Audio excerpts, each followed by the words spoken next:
বউয়ের হাতের খাবার মার মতো তো স্বাদ লাগে না। মার মতো স্বাদ লাগে না, কারণ বউ ছেলে গেলে বউ পাওয়া যাবে, কিন্তু মা ছেলে গেলে তো পাওয়া যাবে না। তো এখন আমরা মাঠে এসেছি, খেসড়ি আর কি আর গরুর গোশত।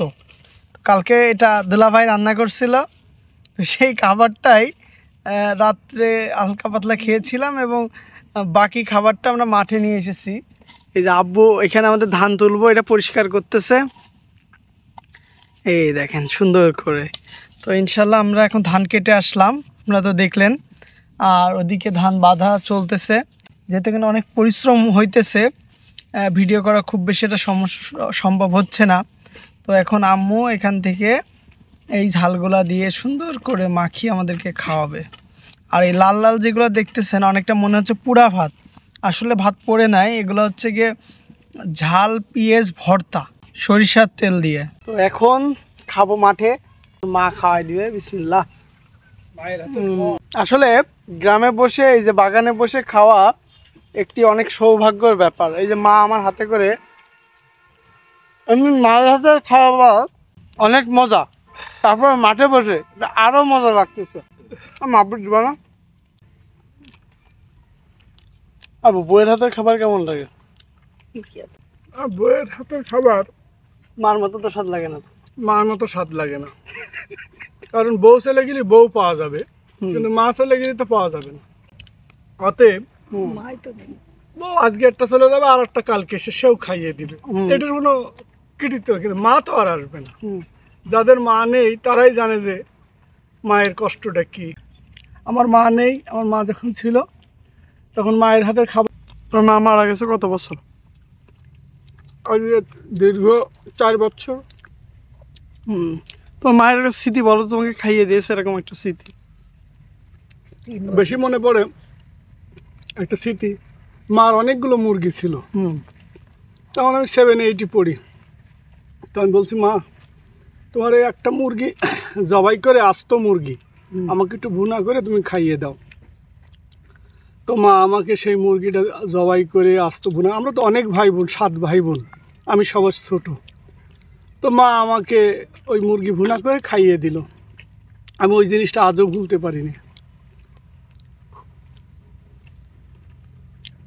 তোমার বড় বোন তো তোমার মায়ের সমান, সে তো বেঁচে আছে, তার সম্বন্ধে যদি কিছু বলতে আমাদের। তিনি নাকি হজে গেছে শুনলাম। হ্যাঁ, আব্বু আমার বড় দুলা ভাই দুইজনই হজে গেছে, উমরা করার জন্য গেছে। তো ইনশাল্লাহ আমার কিছুটা, আমার বড় বোন আমার মায়ের মতো। আমার বড় বোন ওই আমরা বিশেষ করে কাঁচিপুড়া যে পিঠাগুলা, ওই পিঠাগুলো আমার বোনের বাড়ি গেলেই উনি বানায় দেয়। চুলোর পিঠে বসে মুরগির গোশের ঝোল অথবা গরুর গোশের ঝোল দিয়ে ওই কাঁচিপুড়া পিঠে খেতে সে আর এক অনুভূতি বা স্বাদ, এটা কোনো ভাষায় বর্ণনা করার মতো ভাষা আমার জানা নেই। আজকে ভিডিও লক্ষ্য করতেছি বা কাজ করতেছো, তুমি একটু হাসি খুশি মনোজ্জ্বলভাবেই কাজ করো, বা মাঠে আসলে অনেক খুশি থাকো, ভালো লাগে, তাই না? হ্যাঁ, কিন্তু আজকে মনটা কেন খারাপ? মনটা খারাপ আমার এই সেজে বাউনায় বেনাপোল বাড়ি, উনি হঠাৎ করে বুকের বাম সাইডে ব্যথা অনুভব করতেছে। তো ওনাকে যশোর 250 বেডে আনা হয়েছে। উনি ভীষণ অসুস্থ, আল্লাহর কাছে বলতেছি উনি যদি সুস্থ হয়। আমার বড় দুলো ভাই, আমার এই সেজে দুলো ভাইটার সাথে আমার একদম বিরাট সম্পর্ক, বন্ধুর মতো সম্পর্ক ছিল। উনি আমাকে খুব আদর করত। ওনার কথা, ওনাকে আমি ভীষণ মিস করছি। আপনারা সবাই ওনার জন্য দোয়া করবেন, উনি যেন সুস্থ হয়ে যায়। উনি বেনাপোল থেকে কালীগঞ্জে আসে, আমরা দুই শালা বহনাই বলে আর কি, দুইজন মোটরসাইকেলে বিভিন্ন জায়গায় গ্রামে ঘুরি আর বিভিন্ন গল্প করি। এই জিনিসটা আমি অনেক মিস করতেছি। তো উনি আবার সুস্থ হয়ে আমাদের মাঝে ফিরে আসুক, আবার যেন সেইভাবে চলতে পারি। আপনারা সবাই তার জন্য দোয়া করবেন, এইটুকুই আপনাদের কাছে চাওয়া। গ্রামে বা মাঠে এসে খাওয়া দাওয়া এক অন্যরকম আত্মতৃপ্তি পাওয়া যায়। যদি এই আত্মতৃপ্তি আপনি পেতে চান তাহলে শহর ছেড়ে একটিবার গ্রামে আসুন।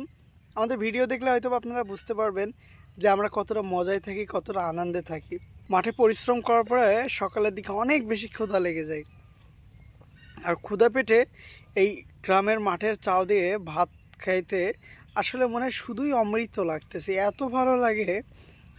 সেটা অবশ্যই খাওয়ার পরে বুঝতে পারবেন। আর গ্রামের মানুষরা খুব বেশি খাদ্যের দিক থেকে এরা সচেতন না, তারপরেও দেখবেন এদের রোগবালাই কিন্তু অনেক কম হয়, যার একটা মাত্র কারণ এরা কঠোর পরিশ্রম করে, অনেক খায়, একদম পেট ভরে এক গামলা ভাত খেয়ে ফেলতে পারে। যারা মাঠে কাজ করে, শ্রমিক বা জোন আপনারা যাই বলেন, এক গামলা ভাত একটা মানুষ খেয়ে ফেলতে পারে। শহরে থেকে আপনারা যে খাবারটা খান সেই খাবারটা কিন্তু বার্ন করতে পারে না, যার কারণে বিভিন্ন রকম রোগ, হার্টের রোগ বা বিভিন্ন সমস্যা, হাই প্রেশার, ডায়াবেটিকের মতো সমস্যাই হয়। বাট মাঠে এসে পরিশ্রমের পরে আল্লাহর রহমতে এরকম কোনো সমস্যা কাউকে হতে দেখিনি বা হয় না। তো ধন্যবাদ সবাইকে আমার ভিডিও দেখার জন্য। আজকে ভিডিওটা এই পর্যন্তই। সবাই সুস্থ থাকবেন, ভালো থাকবেন, নিজের খেয়াল রাখবেন। Bye bye.